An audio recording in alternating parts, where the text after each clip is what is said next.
ناظرین، بھارت کی جنگی جنون اور مسلسل خطے میں امن کو تباہ کرنے کے لیے طرح طرح کے پروپیگنڈا استعمال کیے جا رہے ہیں اور بھارت اپنی جارحیت سے باز نہیں آ رہا۔ ناظرین، تازہ خبر یہ ہے کہ نکیال سیکٹر میں بھارتی فورسز نے بلا اشتعال فائرنگ شروع کر دی۔ فائرنگ کے نتیجے میں پاکستان کی ایک خاتون جاں بحق ہوئی ہے اور 6 افراد زخمی بھی ہوئے ہیں۔ ناظرین، خبر شروع کرنے سے پہلے ہم آپ سے گزارش کرتے ہیں کہ بارڈر پر لڑنے والے جوانوں، ISI کے جوانوں اور گمنام ہیرو کو سلوٹ ضرور پیش کر دیا کریں تاکہ ان کے حوصلے مزید بلند ہو سکے۔ ناظرین، آگاہ کریں آپ کو کہ بھارت جنگی جنون میں پاگل ہو چکا ہے۔ گزشتہ روز بھارتی فضائیہ کے جہازوں نے لائن آف کنٹرول کی خلاف ورزی کی اور بھارتی جہاز پاکستان کی حدود میں آ گئے، لیکن جیسے ہی پاک فضائیہ کے شیر جوان متحرک ہوئے تو بھارتی جہاز دم دبا کر بھاگنے پر مجبور ہو گئے۔ صورتحال کشیدہ ہونے پر پاکستان کی جانب سے بھرپور جواب دینے کا فیصلہ کیا گیا، جس کے بعد خطے میں ہنگامی صورتحال پیدا ہو گئی ہے،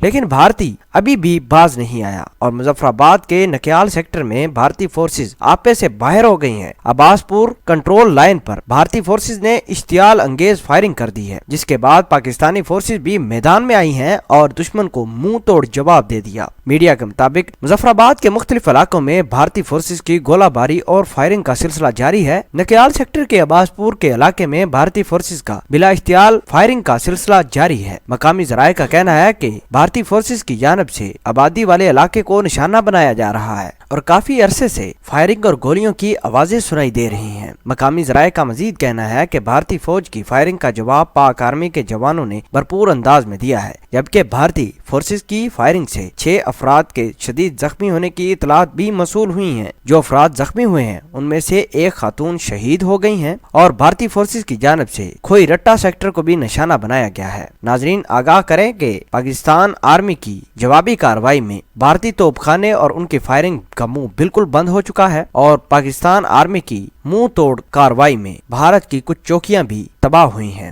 ناظرین، آپ پاک فوج زندہ باد کا نعرہ لگا کر پاک فوج کے جوانوں کو حوصلہ دینا مت بھولیے گا۔ جزاک اللہ۔